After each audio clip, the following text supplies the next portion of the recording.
guys, what's up? Welcome back to my channel, Cokie Creative. Today we are doing another speed build. This one is a coastal family home. I have some information about it I wrote down so that way I could tell you guys. It is a 2-bedroom, 1-bath house. It is on a 30 by 20 lot in Brindleton Bay where it belongs because it is a Cape Cod style, and it is only 60 tiles because I wanted to make sure it was a tiny home, and it's only 64,000 simoleons, so perfect for a small family. And it also only uses cats and dogs in the free holiday stuff pack.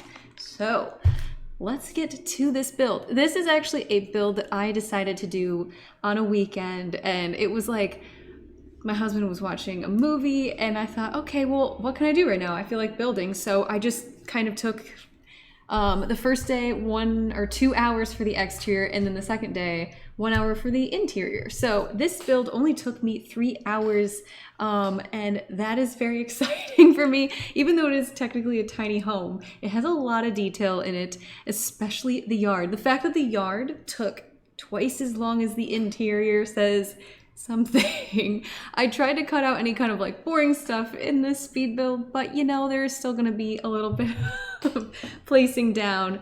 Hopefully it doesn't get too repetitive, but I just wanted this place to look super cute. I wanted it to be the kind of house that you could go to Cape Cod and possibly pass and be like, oh, that's really adorable. And yeah, that's the vibe I was going for. I chose like a sandy color for the outside cedar shake because I just thought that looked very natural. And so that way I kind of matched the floor. I used a ton of cats and dogs items. Obviously, since it's the only pack I actually used for this entire build, I ended up using a ton of cats and dogs items. But I wanted to really get creative with what I did use too. I mean, I use cats and dogs all the time.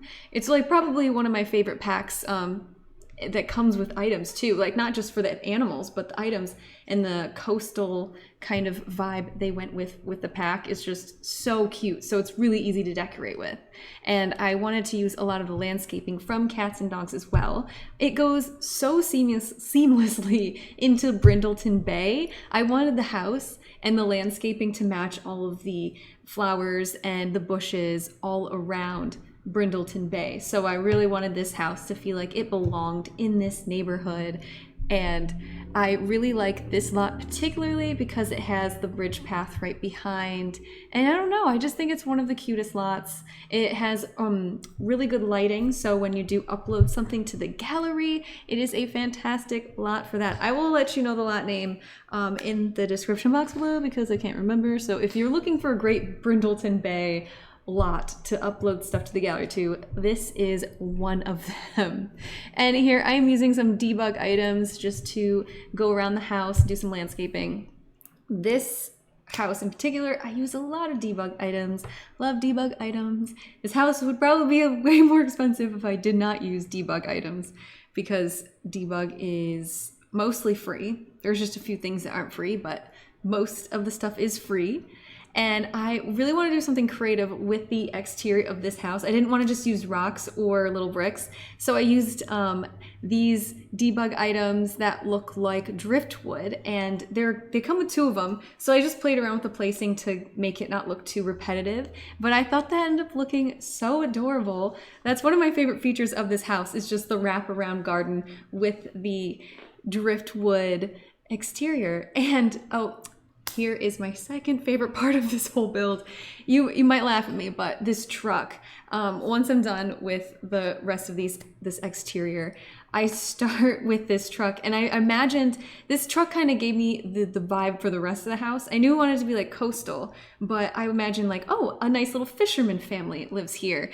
Even the kids like to fish, so I put, you'll see this in a little bit, but I do put fishing poles in the back, and I put some fish in the back of the truck too, and that kind of gave me the vibe, like I said, for the rest of the house. So you will see some fisherman kind of things here and there, just little hints of, oh yeah, this person probably likes to go fishing all the time. But I also wanted to make this house look like a place where someone likes to garden too. So this person has a lot of hobbies, gardening and fishing and all the great things outdoors. It's kind of funny because you'll see this in a second, but I didn't know where to put this fish at. So you see I put all the fish out and I wasn't really sure. I wanted a bucket, but they don't really have a bucket unless if I missed a bucket in the debug menu, but I end up using a dog bowl to put the fish in. So I don't know, just something I thought would be kind of cool.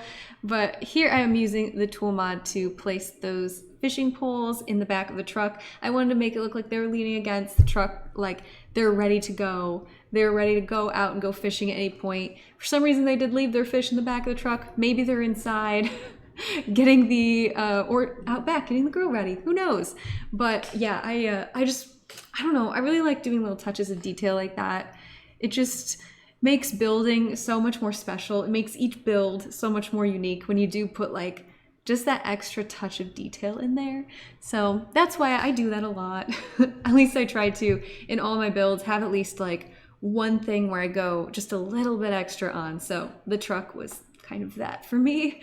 Oh, besides, you know, all the driftwood all around the house and the crazy back garden, which I'm about to get to in a second before I'm done scrolling through the debug menu for, my God, way too long. I spend way too long scrolling through that, like, little, I mean, there's so many items in there. And I even have it only the filters of cats and dogs and base game. So there are a lot of items. Here I do kind of like skip past this part a bit because yeah, it takes a while, but these are my bricks. I wanted to have like a really cute wavy back garden, something kind of natural looking. I eventually would love to do this thing where I would make, I want to play with the terrain tool more. So I have a vision of doing something like this, but up more on a hill, but we'll get there. I'm still not super comfortable with the terrain tool. I like it, but I just need to find a way to make it look natural when you get off of the lot. Because a lot of the time, if you're playing with the terrain tool, it just sort of, it makes it, like if you raise up a big hill, it looks random. I'm trying to find a way to make it look really natural and goes back down into the natural ground that's not just on your lot, because I hate when it's like a big wall of brown because you can't change the color of it. So I'm working on that. So if anyone has any tips of terrain tool, let me know. And here we're moving on to the backyard. I had a lot of fun with this. I placed down a ton of debug bricks before. I did that off camera. I was like, no one wants to watch me do that. But I did play around with having a grill area. Like I said, they are fishermen, so I figured they would definitely want an area to grill and a big area to grill. I really pimped this out. I pimped the grill area out pretty good. Just because I know they will be spending so much time in the backyard, especially since it is a tiny home, 60 tiles. And I only have one bed in there, but I have 4 fishing poles. Maybe the 4th fishing pole is for a friend, or maybe you can add an extra bed and there's another child that likes to go fishing too. So use your imagination with that if you do download this from the gallery. I also wanted to add a big castle dollhouse in the backyard for the kid because the interior, there's not much room for toys. So I just figured they would probably have something in the backyard, and that dollhouse looks like it can withstand some rain and stuff, so hopefully it's good outside. I mean, when it rains, it doesn't really affect that kind of stuff in The Sims, but yeah. So now I do the same thing I did in the back of the fence. I made a little swiggly thing, garden, you know what I'm saying. And I added, you know, just some pretty bushes, all that good stuff. A lot of stuff from, like I said, cats and dogs, because we are trying to only use that pack. And also the purple lilac, I don't know what they're called. I think they're lilac or lavender plants. I use them all the time. I probably use them in all my builds. They're so pretty, and they also have so many different kinds of swatches actually in not just the debug menu, but the regular menu. So if you're looking for a good solid flower base game, I love those purple ones. They always make everything look really nice. And here I am, like I said earlier, pimping out the grill station. I wanted the whole backyard to really light up at night because you definitely want to be out there at night with friends. If I had room for they didn't have a fire pit actually. I wanted to put a fire pit back there, but there is not a really good one in base game, or one at all in base game, or cats and dogs. So it's a great spot to add a fire pit if you do have get together, island living, or the camping outdoor retreat. So those are the ones where fire pits come in, and I love fire pits. I think they're really fun to have parties and stuff on The Sims. Anyway, now we're at the front porch. Oh, we are finishing up. We are so close. The front porch, I used some debug items just to give it a little extra character. I really like these base game ones that I put in front of those windows. I think they're really pretty, and you can size them down really nice and size them up. They're very versatile. I use them in a lot of my builds. And I also just want to finish up the rest of the clutter. Sometimes I just put clutter on tables and then I'll get to it later when I'm ready to clutter. It's sometimes I just try to get the big stuff down and then make it pretty from there. Yeah, we're doing our best. And then I want to just add, a little extra touch of something else. I finish up with the roof and then finally move inside. Now the inside does not take very long at all, which is very exciting. I already had a perfect vision. I wanted this place to be open concept. I wanted the bedrooms to be really cozy, and I wanted everything to have like a really nice tan coastal feel, along with the fact that I think they're fishermen. So with that, oh, and the fact that I also picture them to have a dog, so you'll see dog stuff. I mean, cats and dogs is the only pack I use. They'd better have an animal. So yes, besides that, like I felt like I knew what I wanted to do with the interior. So it did not take me long at all. Usually interiors take me a lot longer, but this one it just felt right. Once I finished up with the kitchen, there was a perfect spot for a table and chairs. So I used a nice wood grain one, something that kind of matched with the rest of the house. And I love those chairs, those like wicker chairs that come with cats and dogs. I think they work really well for like grandparents' houses and anything that's kind of rustic. I just think they're so pretty. I just can think of so many memories of my grandparents. My grandma and grandpa had chairs similar to this, so kind of makes me think about that. And now I want to just kind of finish up with the rugs. I try to put all the same rugs or similar rugs throughout this place. And now I noticed that I have the perfect spot for a little TV area. Even though it is pretty cramped, it still fits 3 Sims, and some Sims can still sand. Let's say it is Winterfest and you do want to put a tree. A great thing to do is just get rid of that couch, put a tree there for a day. Just in case if you're looking for some advice. But I do want to make sure that it is still pretty roomy in here. I didn't want to make it feel too cramped. So I was trying to be strategic with the clutter. I wanted to make sure that when I was playtesting, I wasn't going to rip all my hair out because nothing was working, because that's happened before.